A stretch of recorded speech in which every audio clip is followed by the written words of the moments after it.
Have you ever felt an invisible heaviness pressing on your chest? A kind of sadness that lingers even when life looks okay from the outside. You smile, you go through the motions, you check every box of what should make a person feel happy. And yet, deep down, there's this quiet discomfort. Something doesn't feel right. Something feels missing. You've tried meditating, talking it out, distracting yourself, even convincing your heart to just move on. But the ache remains like a soft whisper from somewhere inside you, one that refuses to be ignored. Let me tell you something. Most people don't dare to say that pain isn't a random glitch or a product of your circumstances. It's a signal, a message. And most of the time, it doesn't come from the outside world. It comes from within, from the parts of you that you've hidden, silenced, repressed. Carl Jung once said, "What you do not bring to consciousness returns as fate, and whether you realize it or not, your life is trying to wake you up. Through anxiety, emptiness, breakdowns, your soul is asking you to listen. But the question is, are you ready?" Here at Echoes of Stoicism, we don't offer quick fixes or surface-level inspiration. We offer depth. We explore the unseen architecture of your mind, the shadows, the archetypes, the forgotten parts of your soul.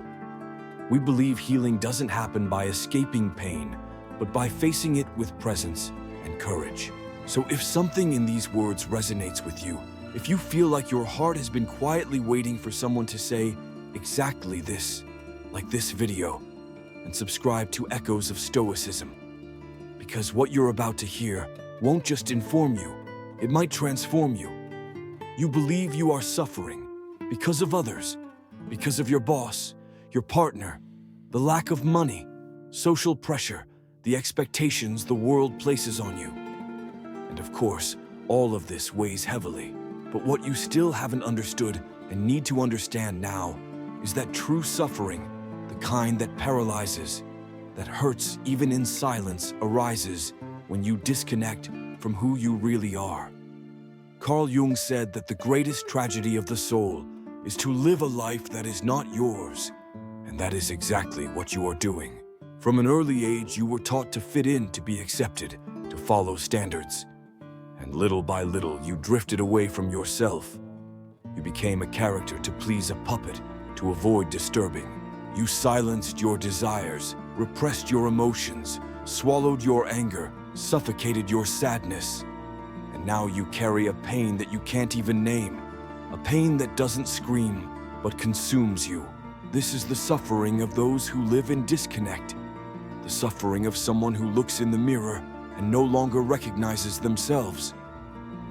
You have gotten used to the role that was given to you, but the soul feels.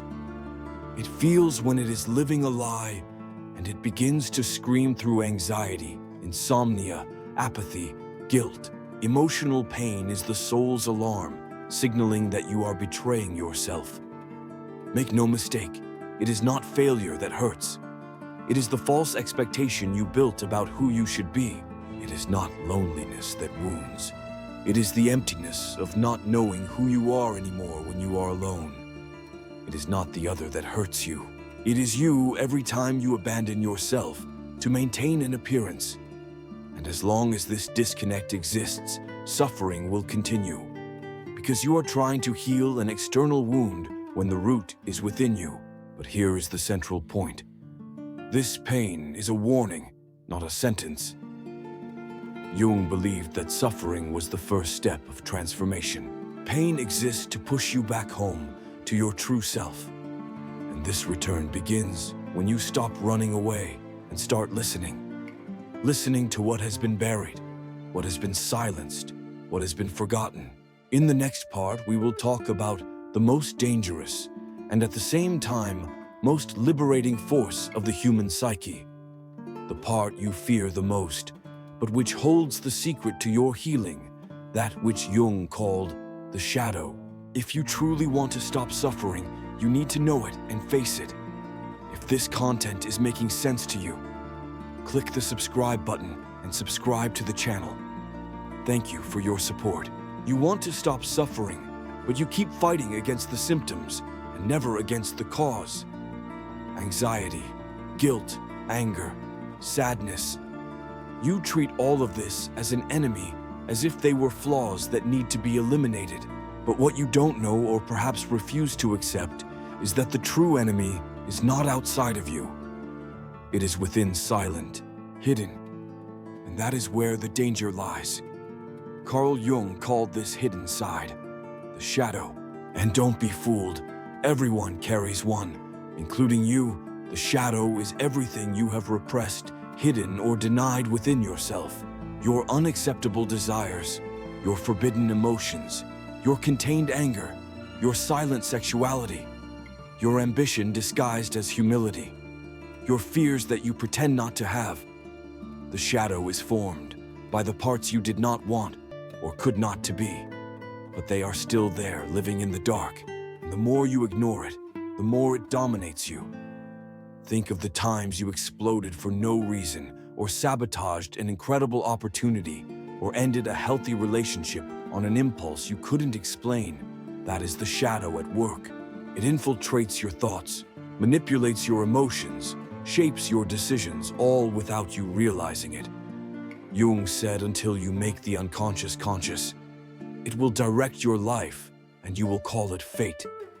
Do you think suffering is bad luck, karma, injustice? Maybe it's just your shadow controlling you, and it will keep doing that until you face it head on.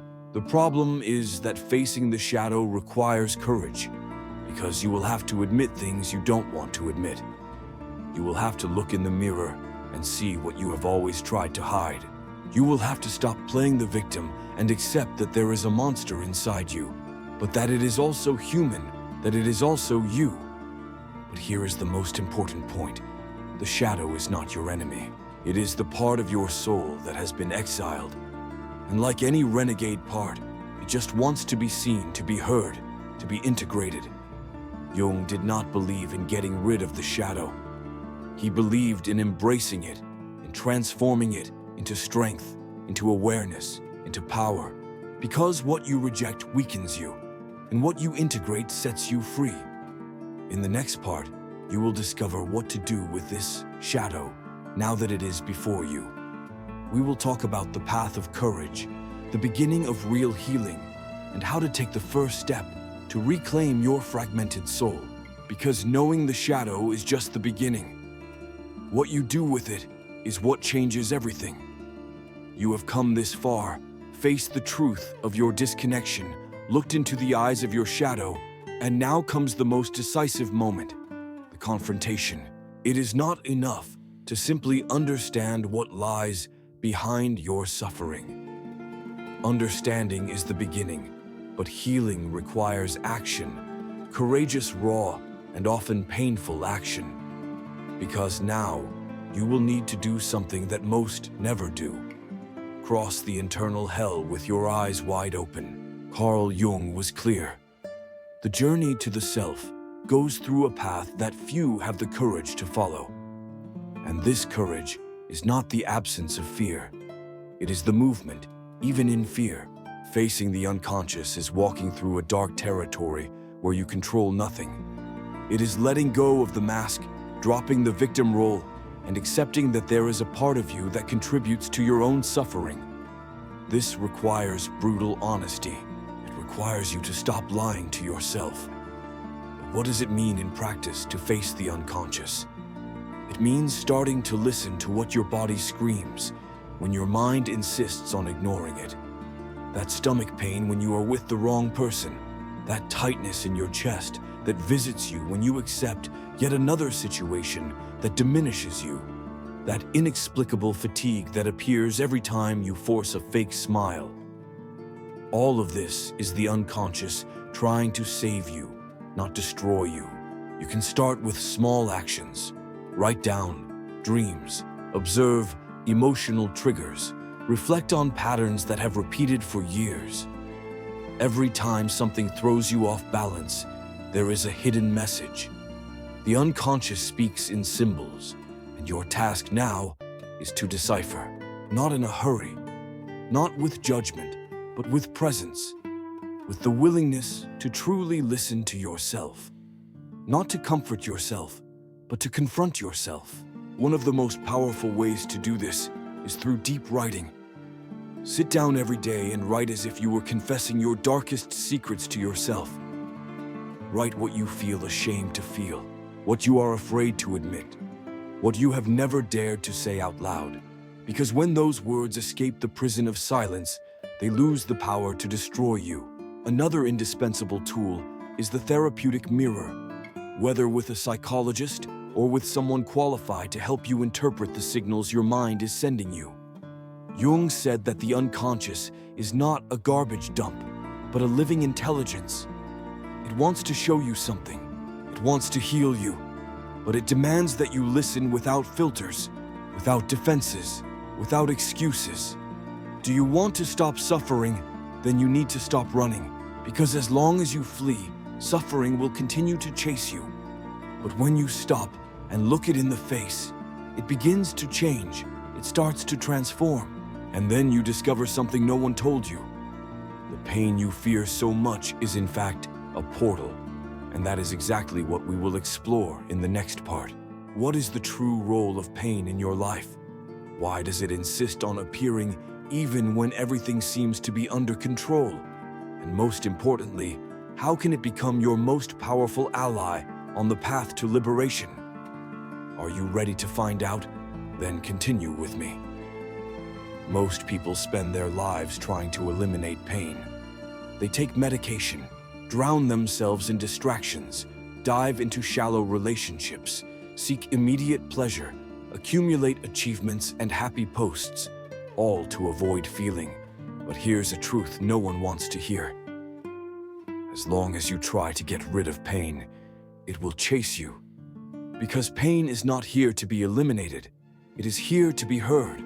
Carl Jung saw suffering not as a mistake of life, but as a call to transformation.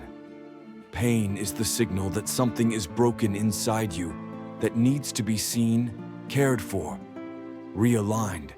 It is the soul's cry saying, "This can't go on." Every pain carries a message. Every anguish is a code waiting to be deciphered. You just need to stop treating pain as an enemy and start treating it as a guide. Think of all the times life forced you to change. How many of those changes happened in comfort? Probably none. It is in chaos that the soul begins to reorganize. It is in pain that the psyche begs for reconstruction, and that is where true transformation begins. Jung said that suffering must be experienced to the end, and only then can it be overcome. In other words, pain needs to be traversed, not avoided. Let's bring this to reality. Imagine someone who spends their life negating themselves to please others, always available, always smiling, always saying yes. Gradually, this person begins to feel anxiety, extreme fatigue, unexplained sadness. They go to the doctor, get tests, take anxiolytics, but nothing resolves because the body is speaking what the mind refuses to accept. Living in denial of one's own truth hurts, and it will continue to hurt until they stop lying to themselves. Another example, someone who keeps repeating the same pattern in relationships, always getting involved with emotionally unavailable people, always feeling rejected, always ending up with the feeling of not being enough. This pain is not bad luck, it is a mirror. It is life showing repeatedly that there is an old wound, perhaps from childhood, that needs to be healed. And as long as it is not touched, suffering will continue to serve as a reminder. When you start to see pain as symbolic language, everything changes.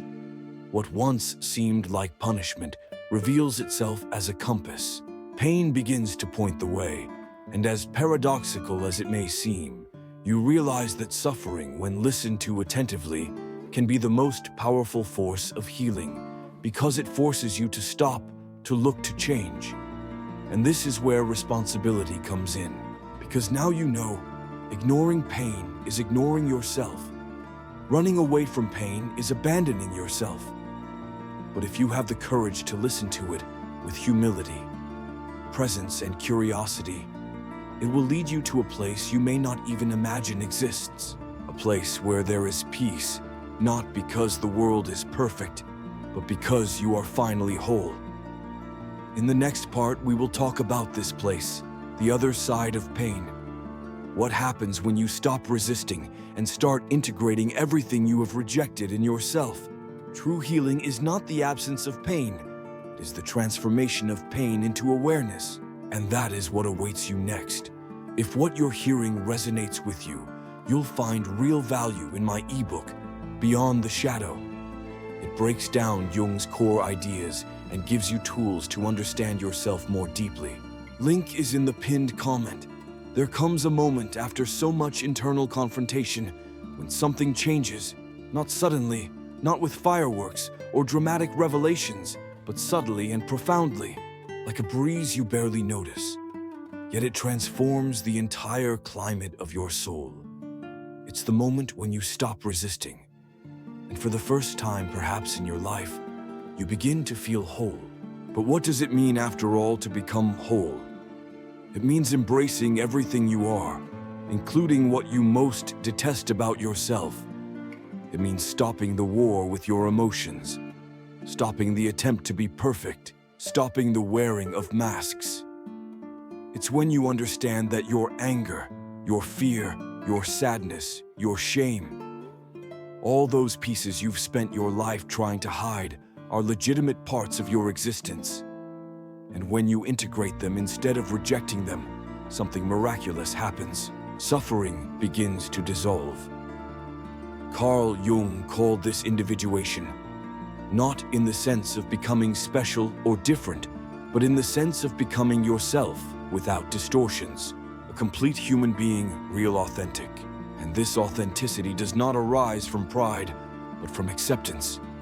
It's not about finding yourself. It's about discovering yourself.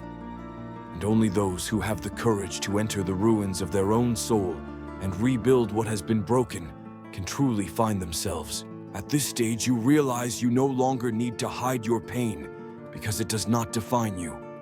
It was the path, not the destination. You look back and see that every crisis, every fall, every emotional collapse had a purpose: to strip you of the lie, to force you to abandon the illusion of control, to compel you to shed what was false so you could then clothe yourself in truth. And this truth is not comfortable. It does not spare you from vulnerability. It demands presence. It demands choices. Because now that you know your shadow, now that you understand the role of pain, now that you feel the power of being who you are, you can no longer live on autopilot. You will begin to see clearly who uplifts you and who drains you. You will stop accepting what you once accepted just to avoid conflict.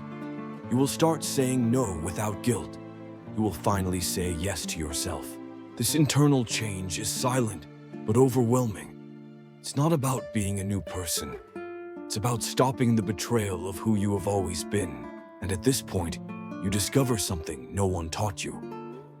You didn't need to heal to be worthy of love.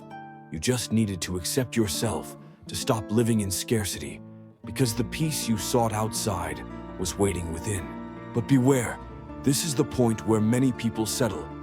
The pain has passed, the patterns have changed, life begins to flow, and then the temptation arises to stop there.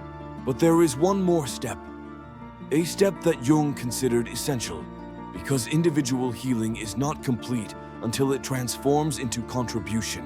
What do you do with your light after crossing your darkness? How do you live now that you are awake? This is what we will explore in the final part. The conscious choice to live differently, to not just survive, but to exist with purpose, with awareness, with responsibility. Because now that you have been reborn, life demands more from you. Now you know. You can no longer pretend you don't understand. You heard every word, felt every truth pierced deep like a blade, and yet you stayed that already places you among the few. Most run when the truth starts to hurt. Most choose to keep sleeping. You didn't. You stayed. And because of that, you now have a choice before you. To continue repeating the old patterns that drag you down, or to finally take control of your own existence. It doesn't matter how much you have suffered. It doesn't matter what was done to you. What matters now is what you will do with all of this. Because the pain you have carried for years can turn into strength. The emptiness you try to fill with everything and everyone can become fertile. Silence and the traumas that marked you don't have to be a prison. They can be the starting point for your greatest liberation. But understand something crucial. The awareness you have awakened here comes with a price. Because once you see, you can no longer unsee. Ignorance is no longer a comfortable option. You have been called to live at another level. And living at this new level requires responsibility. It requires that you no longer betray yourself, that you accept nothing less than you deserve, that you do not hide behind excuses or old fears. You don't need to be 100% ready. No one is. What you need is to decide to choose every day, to live consciously, to look at yourself with firmness, with compassion, with truth, and most importantly, to act.